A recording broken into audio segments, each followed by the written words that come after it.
an interesting entry, real good setup. Going to come off this side? Yeah. Yeah, because that's, okay. We're going to talk about several things here. We're going to talk about a specific setup we call a Russian drag, okay?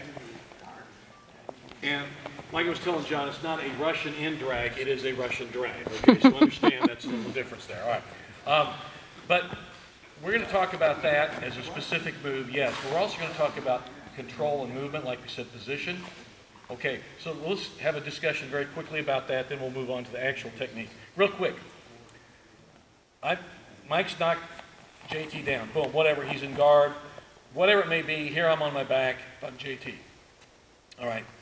And you may have ended up in any position, so here we are. Okay.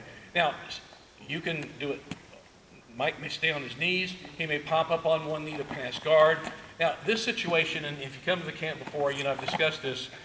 This happens with really new guys or really experienced guys. What'll happen if you're Mike? Sometimes a beginner, ranked beginner, just wants to get to a better base and he comes up on a knee. Okay, that happens.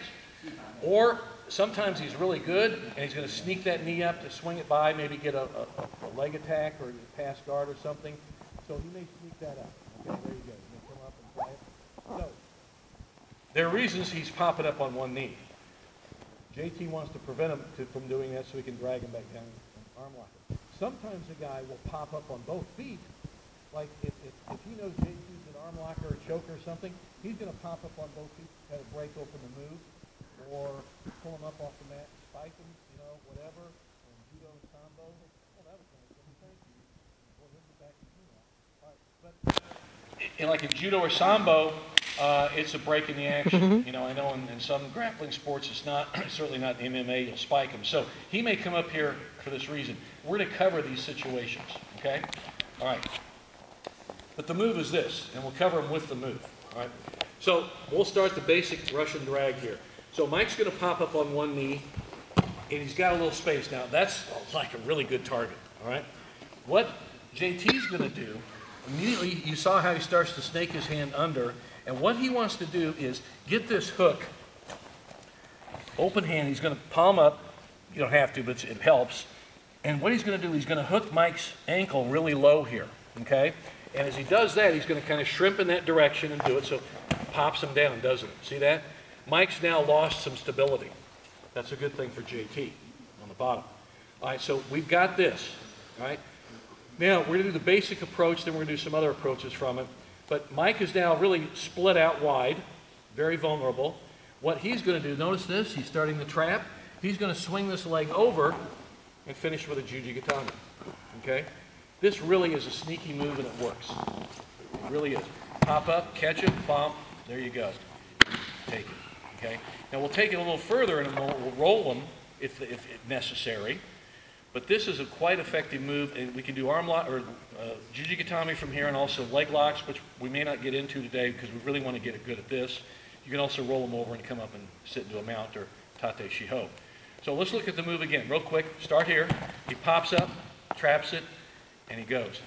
Now, Mike, for the demonstration purposes, coming up nice and high, and a lot of guys will do that. You know, I mean, just out of. But if he doesn't, you might have to fish it out of there. Okay, so if a guy's really good, who's good at passing guard, or who likes to fade back and get a leg, you might have to pop it back and take it. But the idea is you're popping him, leg extended, he's sitting on his buttocks, just on his flank there, you roll over. Now when you do roll over with the arm lock, just one more time, pop him, extends it, see how it's, by the way, see how the hook and the crook of the arm there catches that? Now he's trapped here, he's going to swing over here, the basic application, and see he's on his side. He doesn't need to roll over necessarily. If he does, he does. But that's a nice setup.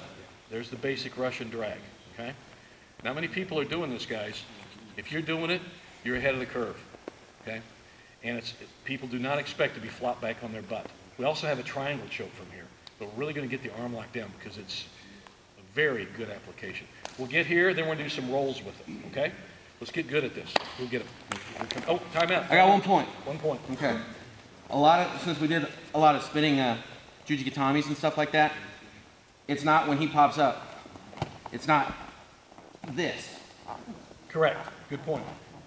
what you're doing is up, chop, chop, because that butt goes straight down, and then kick over. Because if he goes straight down, that actually lengthens the arm for me, keeping it straight. Yeah, it is the other direction from a spinning juji. Yeah. Okay?